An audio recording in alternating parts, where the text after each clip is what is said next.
Hello, Facebook world.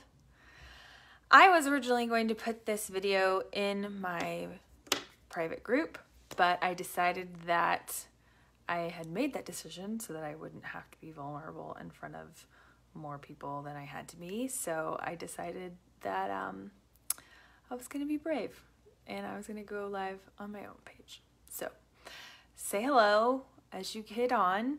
Happy Saturday. I have never needed a weekend more in my life than I did this weekend. I feel like this week kind of went by really fast. I'm going to share this to my group because since I was going to go live in there, I'm going to make sure those people can see it too. But if you're anything like me, then you have a really bad habit, hi Lindsay, of climbing in a hole. I call it my emotional recluse hole. When things get hard or you get anxious or you get stressed or you feel like you can't have one more thing put on your plate or you might just lose it. And so you climb into this hole that has its arms wide open, mind you, all the time, ready for you to just hide away and ignore your emotions, ignore everything going on in your life.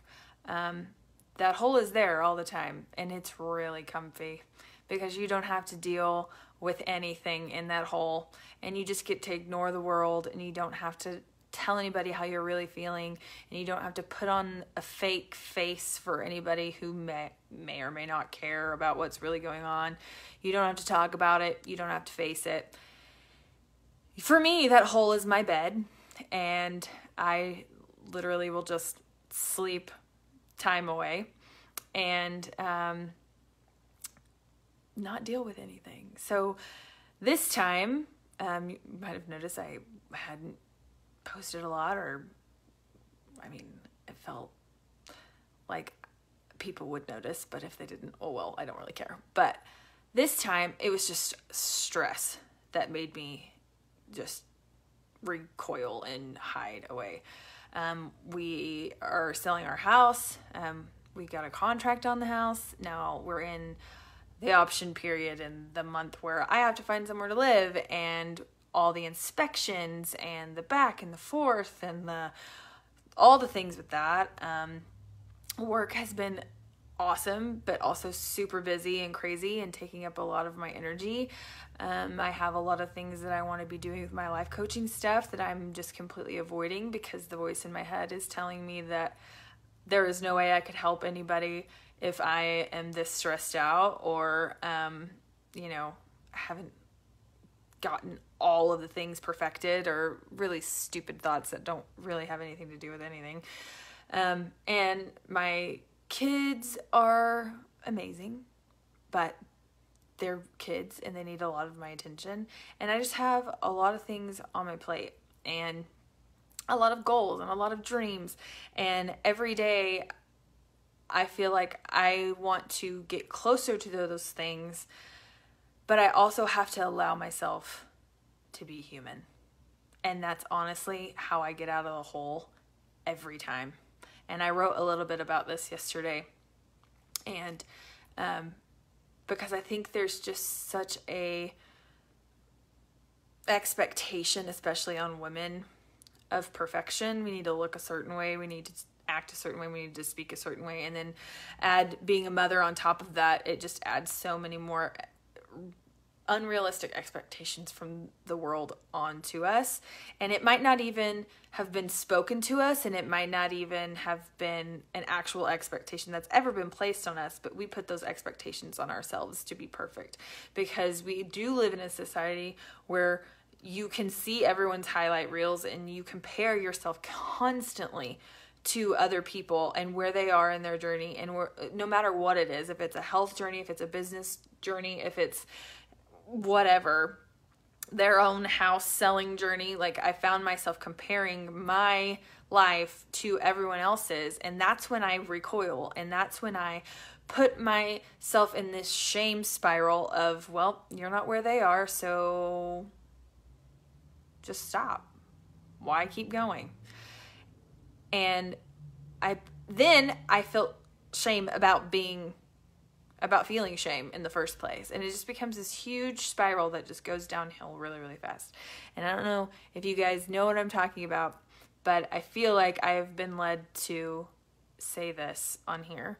And so I continually go down this shame spiral, and I try to hide it from people, and I don't talk to anybody about it until the people that know me best ask. And they'll say, I haven't seen you post anything in a while, or I haven't talked to you in a while. Are you okay? And I almost get mad at them for like making me deal with my shit. And I'm so lucky.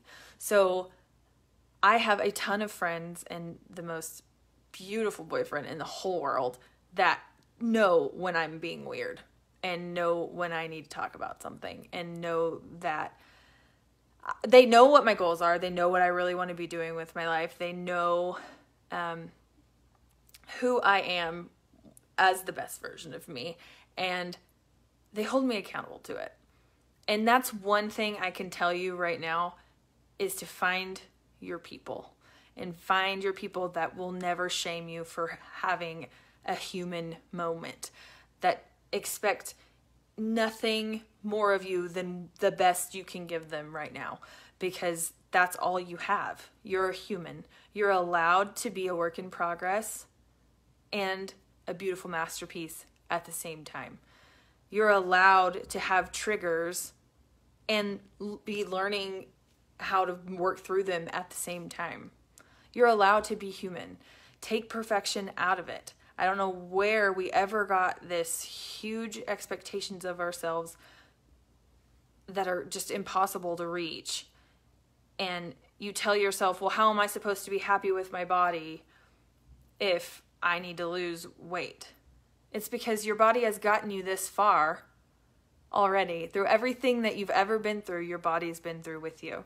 And you should love and respect it, even if you have goals for it. You can be both. You're allowed to be both. Metamorphosis is messy. I don't know if you know a lot about the actual metamorphosis of a butterfly, and I've talked about this before, but when I found out how it really happens, I was flabbergasted at how a caterpillar turns into a butterfly. They don't just grow wings in that chrysalis. They liquefy down to nothing and completely start over. It's messy, but it's beautiful. And when you are going through transitions in your life, you have to realize that shit's gonna get messy. But you are strong enough to come out of it with all of the beauty and all of the things, and you're worthy in the mess. You're worthy right now. Hey, Shamika. You're worthy right now in the messy liquefaction of your chrysalis.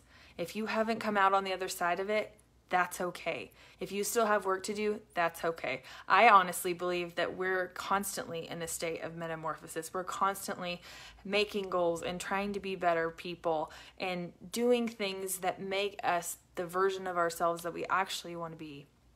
And once you realize that you're a human and you allow yourself to be human, the easier it is to become a better one. If you have a bad day, the faster that you get the shame out of the fact that you had a bad day, take the shame out of it. There's no shame in having a bad day. Everybody has a bad day. Everybody makes a bad choice. They could have done something different. They could have done something better. When you know better, you do better. And when you allow yourself to have those moments, and you allow yourself to feel your emotions, and you allow yourself to move through the things that you have to work through instead of just shoving them under the rug, that's when amazing things happen. So the first thing, again, that I would say is find your people that would never shame you for having an off day, week, or hell, a month. That understand what you're going through, that will be there when you're ready for them, but will also hold you accountable and keep you at the level where you can see where you wanted to be. And tell somebody. And once you get rid of the shame, it's time to be vulnerable. It's time to talk about it. If you need to talk to somebody about it, talk to somebody about it. If you need to write it in a journal, write it in a journal. Because half the time, I don't know about y'all, when I get this way, when I crawl into my little recluse hole, I don't even know what the hell's wrong with me half the time. I'm just like an emotional roller coaster that I get this wave of emotion and like sadness sometimes, and I don't really even know what's wrong with me. And until I say it out loud, until I talk to one of my friends about it, or until I write it down in a journal and really figure out what's wrong, I can't start working through it. And the longer that you just have those emotions without figuring out what the hell it is and why you're feeling the way that you're feeling, there's nothing you can do about it. Be vulnerable. Find that one person that will listen to you and work through it. Not even try to fix it. Like, find the person that's not going to try to fix it. They're just going to listen and say, that you are completely entitled to the feeling that way. I would feel that way too. And okay, so now how are you going to move through it? Do you need to have a conversation with somebody? Do you need to apologize? Do you need to fix something at work? Do you need to fix something with your finances? Do you need to make a plan? Do you need to be better about time management? Do you need to be better about how you speak to your kids? What do you need to do? Take the shame out of it not having been perfect before and just continually step forward and start. So I saw this, it was just like a random Facebook ad on scrolling one day, and it was a coffee mug, and all it said on it was begin. And I thought about it, just hit me, and I thought about that word. When do you hear that word, begin?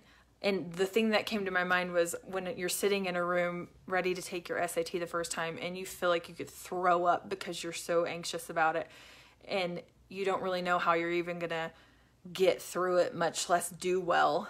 And I feel like that's how I feel every time I know I'm about to have to deal with something that I don't necessarily want to deal with. And hearing that word begin, that's all you can do. You just have to step into it and start. And once you start taking baby steps towards what you need to get done or your goal or whatever it is that you need to work through or towards, the second that you just begin is when it all starts coming together. Because the longer you sit in the anxiety and you don't do anything and you don't start moving, the worse and worse that you feel. And then once you actually step into it, you realize, oh, this isn't as bad as I thought it was going to be. And you're stronger than you think you are. And you prove to yourself over and over again that you are an amazing human and that you can do amazing things and you are capable of whatever you put your mind to. And even if that's getting up in the morning, putting clothes on in the morning, surviving the day a little bit better than you did the day before, that's okay. It doesn't have to be this huge world-conquering thing every single day. If your goal is to just make it through the workday and you do it, celebrate the fact that you did it. Celebrate the crap out of it. Here you are, in a little bit of a better mood than you were yesterday after work. Baby steps. Forward motion is forward motion. It doesn't matter how long it takes to get there, as long as you get there and you keep going. So all I have to say is begin. What do you need to do right now to make your situation, your life, your journey a little bit better? A little bit more of what you thought it would look like at this point. All I keep telling myself is go. Begin. You've got this. Come on. I can just one more thing. Like, okay, I've dealt with that. Can I take on any more? If not, that's fine. If I need to stop and go take a bath, that's cool too. If I need to stop and go to bed, it's fine. There's no shame in it. If you have done your very best and that's all you have left, that's all you have left. So don't overwork yourself. Your best is not until you have nothing left. Your best is what you can give at your best. So know that I am a human and that we all have those times where we don't feel like we can handle anything, but know that there's a way out. And if you don't have that person to talk to, I can be here for you to talk. I mean, there's a very, very good possibility that I have been through something similar and I would love to help you out of it. So, you're not alone. I see you. We can get through this together. And hopefully this helps. And that you can remember that you're a human. And that's okay. I love you.